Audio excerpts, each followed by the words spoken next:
So let's come back to this shader we built. So we have this setup again,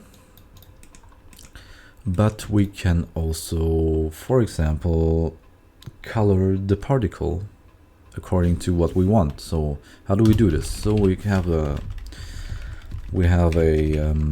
color node in here. Actually, let's not do it like that. Let's go for a property, because we want to have this as a property in the material so we can actually adjust it live. So let's leave it at color and let's plug it in. And now you can see, and what the fuck is this? Okay, now you can see that we can apply a color here, like adjust the color here. Let's go for like something, I don't know, orangey, but not so saturated. How do we apply this color to this texture? Easy. Just go for a multiply node.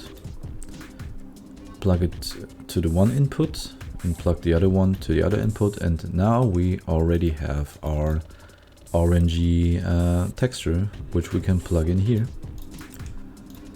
And there we have it. We can adjust it as much as we want, you know, in every color of the rainbow. But let's go for this for now. But now we can see, looking okay, but what about glowing orbs? Like they're like very weak in some kind of way, you know? And that's what we're gonna do with the emission. This is the only thing that emission does actually. It's making stuff glow. And how do we do this? So all we do is multiplying it again.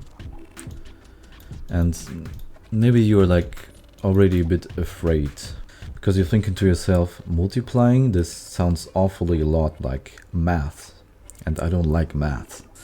But just to be honest here, there's no way around math in computer graphics or computer science. So we just have to deal with a little bit of math. But I mean, I could explain to you in later videos what these nodes do. Like there's like, for example, a add node, which is pretty straightforward, like a divide node, which I don't use at all.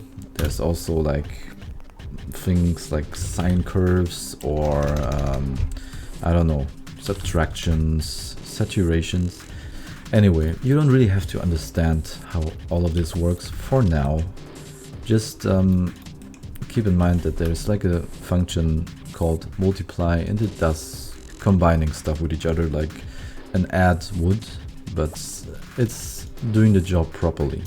So I will come back to that, don't worry about it.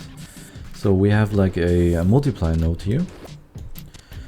In general, we would always go for an HD emission node, but this is only for HDRP render pipeline, so don't worry about it if you don't have it in your URP or whatever you're using. But the thing is, for the HDRP render pipeline, we're going to use that because it's like, it's doing something like adjusting the emission, like the glowing of this texture according to the exposure of the scene. This would go too far, so I'm not gonna explain it in depth, but let's just keep in mind that we need this for HDRP render pipeline. And what we're gonna do else is create an emission property to adjust the brightness of this thing in the material. And we're gonna do this in the intensity. Let's keep this at 0 first. And also plug this in here for the URP or other render pipeline guys. You can do it like that, just multiply this stuff, put it in the emission. I'm going to use HDRP, so I'm going to plug this in. And there we go. This should actually already work. We're going to use this input in here, and we're just going to make it glow. And now look at this magic. Woo! It's glowy. It's glowing. So, one last thing to do.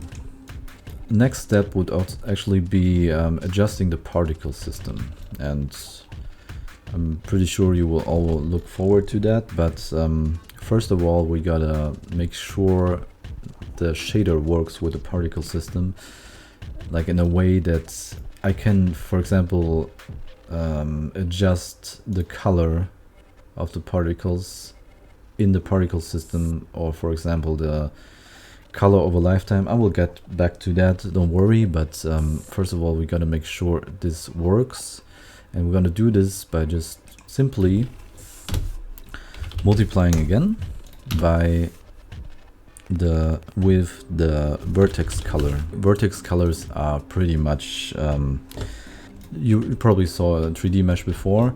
These meshes can also inherit color, like colors like these. So we can override these colors in the particle system by applying it here, and it will work, but only if we're gonna plug it into the shader, and that's what I'm doing here, and also what we have to do with the alpha channel. Let's split this before. I just want to have the alpha channel influence the alpha channel, not, for example, the red.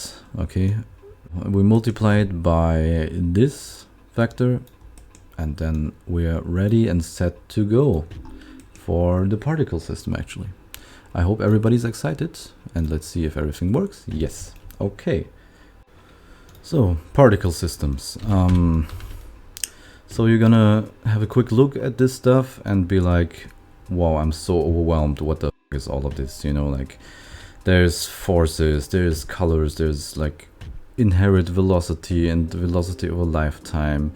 What is the deal? You know, like, isn't like a velocity the same as a force? Not really, but you know, like you have so many options, and there's like this and this and this, and it's overwhelming. I can understand, but honestly,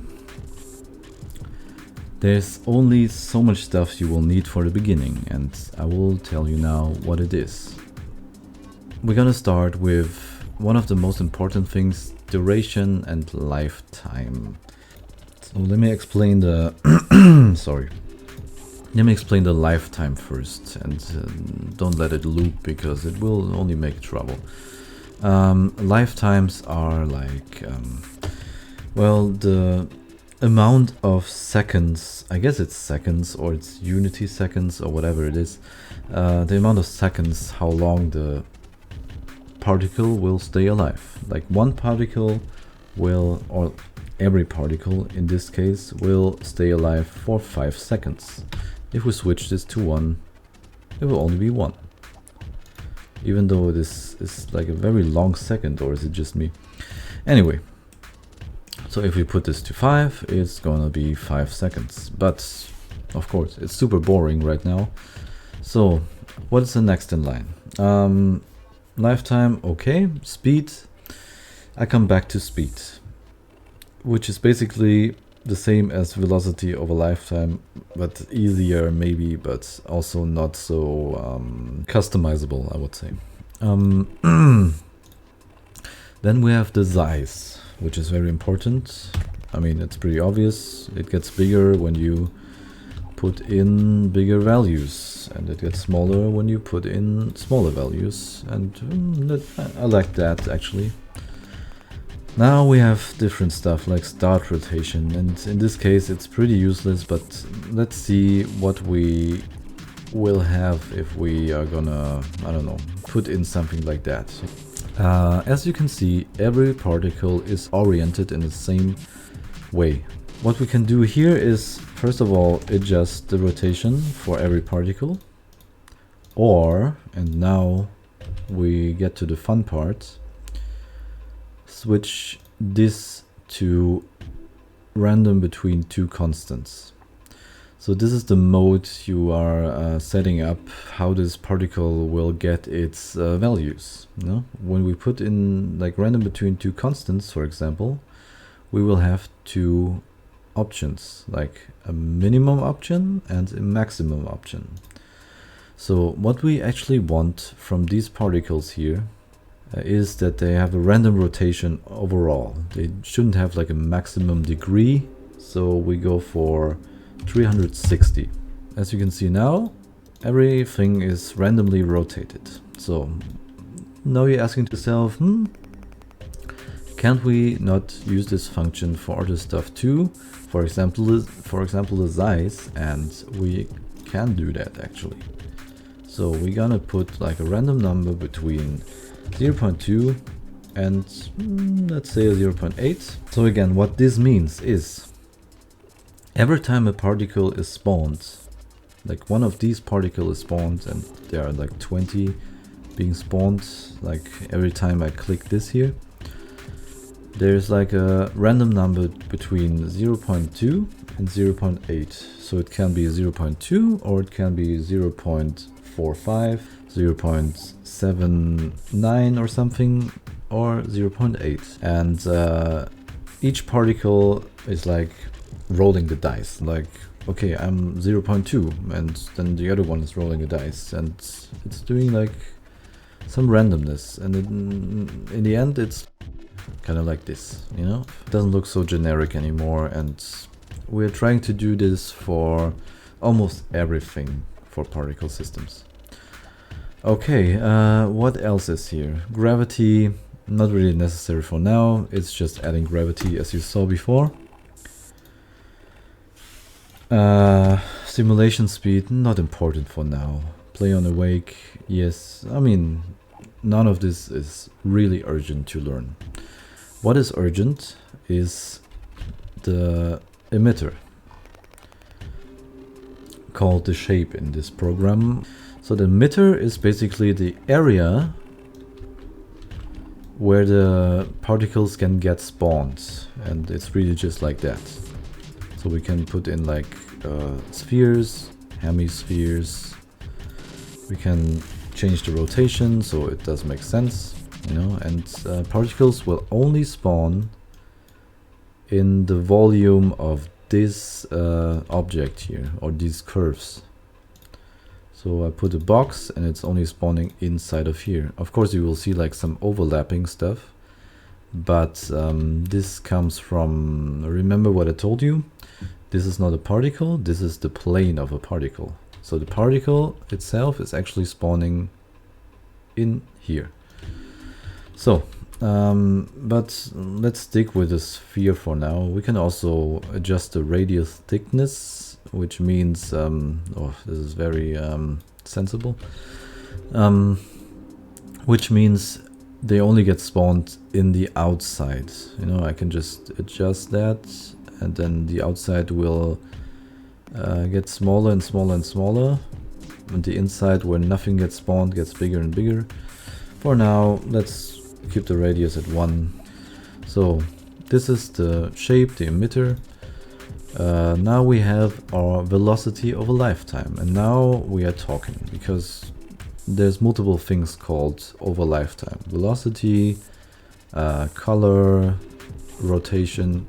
It just means over the course of one particle life, which is like set up here, that is 5. Let's put it to 2 so we can actually see something happening.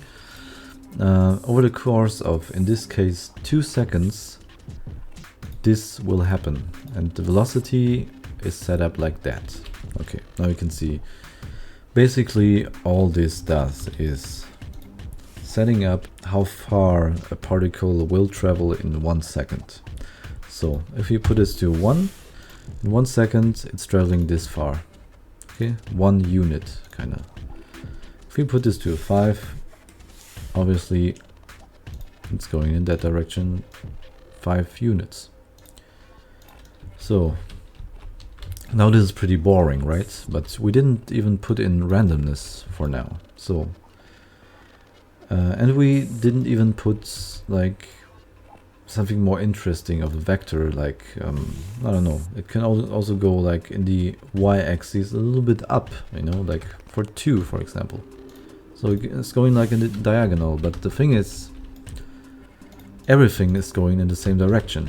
Why? Because it doesn't have a choice. It's just like you go 5 to the right and 2 up. So if we want to have like a little bit of like variety, we put in other numbers. Like for example, this can go like 0 to the right and 5 to the right, like in between this, but we don't want it to be stationary, so we go like that. So and now we're talking, because this is like a little bit cooler. And it's actually rotating? No, it just looks like that. Okay. So let's put in like a better texture, because it was just like for show. Let's go for this again. And now we see, ooh, it's looking so magical. But we will see that we don't have any Z value in the vector. So we go for more Z, because that will look better in the end. Like, I like it. What else can we do? There's like Orbital, which actually just twists the particles around in one axis, and we can try that by doing it like that. So it twists it by the speed of 5 on the y-axis. So it should like be like this, and it's doing that, yes, for sure. But maybe let's use the z-axis, because it's actually moving around in the z-axis. So we go for 2 here, and it's doing that. And we can put in some more lifetime for now. And there we go. So size over lifetime and color over lifetime. These are the actually only things that are really important for now. So we are using color over lifetime. It's the same stuff over the course of 2 seconds in here. We are, let's put this to 3 seconds. I don't know why I put this back, you know, it's more satisfying this way. With this stuff, color over lifetime, I have direct influence on the previously mentioned vertex color, okay, which is multiplied by the actual color, which you can see here. Whoop. Let's get it out of the way. And also the alpha, which you can see here. So what does it mean? Well, I can just say, in the beginning of its lifetime, which is at 0 of course, this particle will be red. And in the end, it can be, I don't know, let's go for something crazy, you know, like light blue. Okay, and now we are trying, and whoa, you cannot see anything. Let's put this back to a white, because thing is, when you want to multiply colors with each other and you have a gradient, it can create some issues, like visually, when you have it already on some color. So if you want to use this, always go for a white in the beginning, you know. So now you can see it's just, you know, shifting until they're gone. So what is really bothering me a little bit is that they are kinda just disappearing and appearing like instantly. I also don't like that they are just appearing at the same time and disappearing at the same time. So we are putting a range to this lifetime also. And we say like maybe 0.5 until 3. And this will have a even cooler effect. So some are disappearing, some are still staying. Okie dokie. About this disappearing, we just use these handles here, okay? And these handles are actually the alpha channel you can change. Now put this to 0 at the end.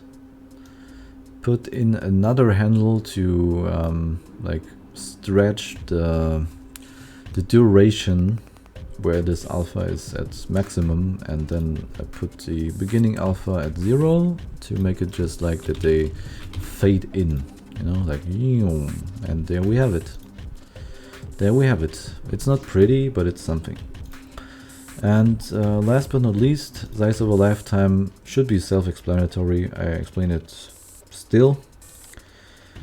we have a curve here that is inside of this tab, and this is just saying, okay, in the beginning of time when life formed, no, in the beginning of time when of either 1.5 or 3, this particle will be at 0, but do we want that? Actually, let's put this at 0.4 and then put in another handle in here, or point, and let's just make it kind of rapidly big, but then gradually make it smaller.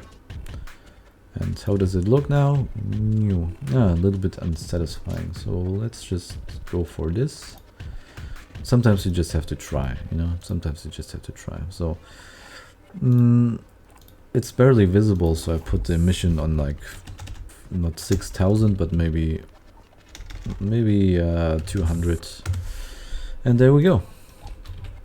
Some pretty cool particle system. And I mean, of course you can go crazy with this. You can also write crazy shaders, but I mean, how long are we recording? Probably like 30 minutes, and now you can already do this stuff. So don't be discouraged by the look of this, or even the look of all of this stuff, you know, like, or all the notes. Just go with the flow and watch tutorials. That's all you can do. So yeah, thank you everybody for watching. I wish you all the best, and yeah, see you next time. Bye.